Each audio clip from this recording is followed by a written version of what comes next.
Salut à tous, c'est Milo. Alors comment allez-vous? Eh ben moi je vais très bien. Alors j'ai plusieurs choses à vous dire, à vous expliquer.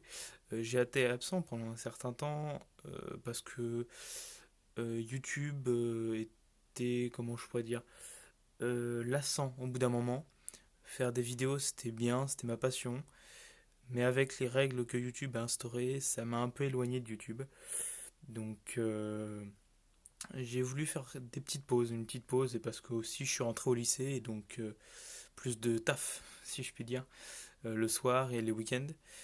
Donc, euh, donc voilà. Et aujourd'hui, grâce au confinement, bah, j'ai pu relancer ma chaîne et ma passion. Et donc, bah, me revoilà. Je vais essayer pendant ce confinement d'essayer de refaire une vidéo ou deux, plus celle-là. Donc, perdons pas de temps et allons-y. Alors aujourd'hui, je vais vous présenter un mock américain et japonais. Ça fait longtemps que j'en ai pas fait, j'en ai fait qu'une seule. Donc, je vais vous le présenter tout de suite, hein. C'est un petit mock, hein, sur une plaque. Donc, et ben allons-y. Alors, on va commencer du côté donc, du coup américain. Voilà. Donc ça se passe un peu sur la jungle, plage, si je puis dire. Voilà. Donc on va commencer donc, voilà, du côté américain. Donc là on peut voir quelques Américains, un qui est, si je puis dire, mort, hein. Il n'y a pas d'autre mot à dire de toute façon. Donc on peut voir des impacts de munitions au niveau de l'eau, pas mal de verdure, hein, parce que j'ai fait quelques acquisitions que je vous présenterai à la fin de la vidéo. Donc on peut voir son armement au sol, un autre soldat, hop, couché en train de tirer à travers la verdure. Et ici un soldat mis, je sais pas comment le dire, est dans l'eau avec son lance-roquette pour essayer de détruire le bunker qu'il y a ici avec son M1 Garand. Un autre soldat pareil qui est dans l'eau avec une grenade à la main et une M1 de mémoire. Dites-moi dans les commentaires, je crois que c'est une carabine M1, hein. Mode de parachutiste, je crois. Hop, alors ensuite, hop, avec ici il y a un officier que j'ai custom. Bon, on lui a enlevé ses jambes, mais que j'ai custom avec un casque de para et hop, avec un sac et son gilet. Avec une Thompson avec un petit silencieux. Donc, comme d'hab, hein, pas mal d'impacts de munitions un peu partout, des impacts de munitions sur la verdure, etc. Donc, j'ai réussi à trouver, je vous dirai où dans la description, mais j'ai trouvé dans un petit magasin la verdure comme ça, des arbres avec des bananiers, etc., des palmiers. Donc, vraiment pour faire des arbres style des îles. Donc, je vous dirai tout ça en description. Donc, voilà, on continue. Donc encore des impacts de munitions, de mitrailleuses, etc. Donc là c'est vraiment un petit escadron, une petite équipe d'Américains, de soldats américains qui sont débarqués. Avec un autre Américain ici qui est décédé. J'essaye de vous trouver l'angle parfait. Voilà. Et donc maintenant on va passer du côté japonais. Donc hop. Donc, là on peut voir du dessus. Donc la tranchée japonaise, hein, avec je vais essayer de vous montrer ça correctement. Hop, avec ces soldats, donc là il y a un soldat avec une MP40 allemande, parce que pendant la Seconde Guerre mondiale, faute de budget et d'armes au début de la guerre, ils ont dû avoir des livraisons de caisses d'armement allemandes. Et donc là on peut voir, hop, un officier allemand, un officier japonais pardon, avec son petit logger. Voilà, avec son petit katana. Non, c'est pas grave, je vais remettre ça. Voilà, on remet le petit soldat américain.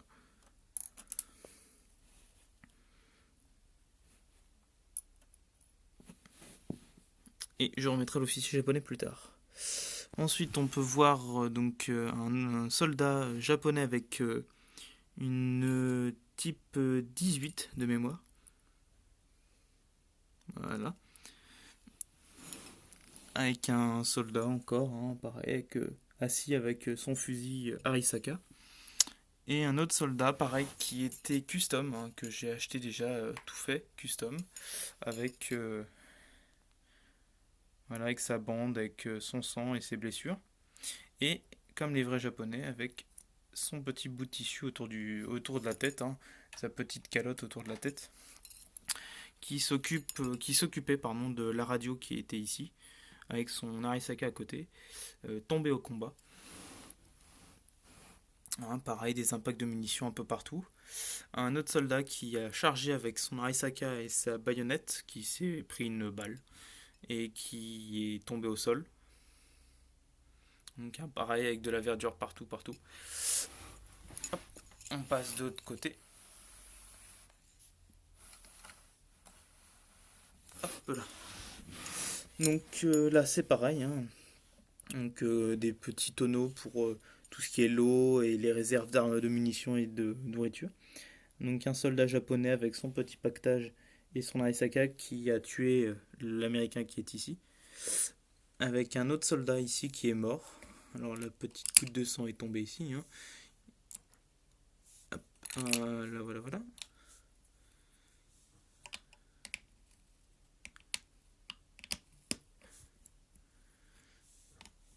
Hop.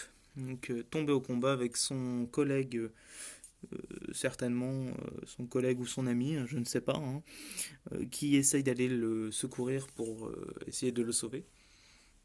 Et un autre, un kamikaze, si je puis dire, avec son couteau et sa grenade qui charge au-dessus du bunker pour aller détruire le soldat avec le lance-roquette. Donc pareil, hein, des impacts de munitions, etc. Hop, je vous montre de derrière. Je vous fais une petite revue un peu partout. Hop là.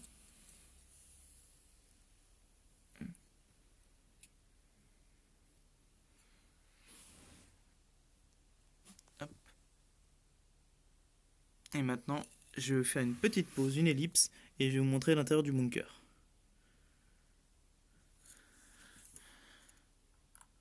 Hop.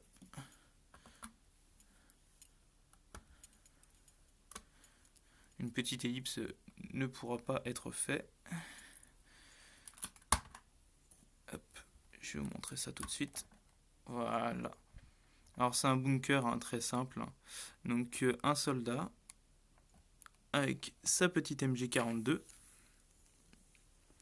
assis et à ras du sol, donc du coup pour pouvoir tirer dans tout ce qui bouge et ne pas rater ses cibles, si je puis dire. Voilà, voilà. Donc le mock est terminé. Donc voilà. Et du coup, je vais vous passer une dernière fois, vite fait, avec bien sûr hein, le haut du bunker manquant, mais j'ai dû l'enlever. Et maintenant, on va passer aux nouveautés, donc à ce que j'ai de nouveau et de ce que j'ai eu pour les prochaines vidéos. Donc on va commencer avec hop, un petit DC-3 Dakota du débarquement de Normandie. Donc si vous regardez à côté de ma main, comparé à la main, il est assez grand. Il doit faire dans les 50 ou 70 cm de long, donc avec les petites portes. Et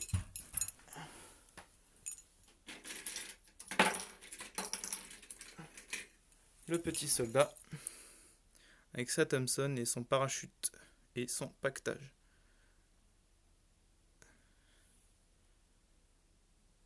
Allez. Voilà. Ensuite, on passe à un de mes préférés, un petit M262, un petit Messerschmitt 262.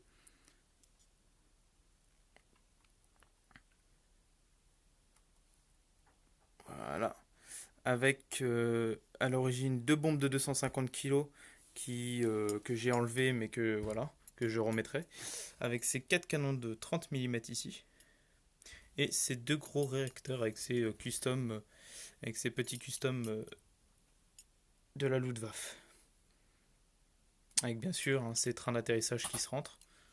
Hop. Avec ces trains d'atterrissage qui peuvent se rentrer dans le fuselage. Hop là. Et voilà. Magnifique avion hein, que j'adore. Et le dernier, le plus beau, le plus gros. Hop. Un destroyer polonais. Voilà.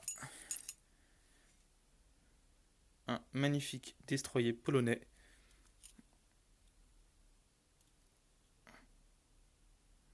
Que j'ai transformé du coup en destroyer allemand. Parce que pendant la Seconde Guerre mondiale, à l'entrée en guerre de l'Allemagne, quand ils ont envahi la Pologne, une grande partie de ce destroyer et navires de guerre polonais sont réfugiés en Angleterre, ont été dotés et ont été mis sous le pavillon anglais, mais les malchanceux ont fini dans la Kriegsmarine. Donc, hein, comme vous pouvez le voir, le petit drapeau de la Kriegsmarine. Et bien sûr, hein, tous ces canons tournent, ces lance-torpilles aussi, et même ces DCA, avec les petits canaux de sauvetage. Voilà, c'est la fin de la vidéo. Donc, comme promis, comme chose due, j'essaierai de faire des vidéos au moins 3 si je suis dans le mois de confinement. Sinon 2 au minimum. Au maximum, j'essaierai d'en faire 3. Et de toute façon, je ferai des petites vidéos pour vous tenir au courant de la suite de la chaîne. Voilà, c'était Milo. Ciao, à plus.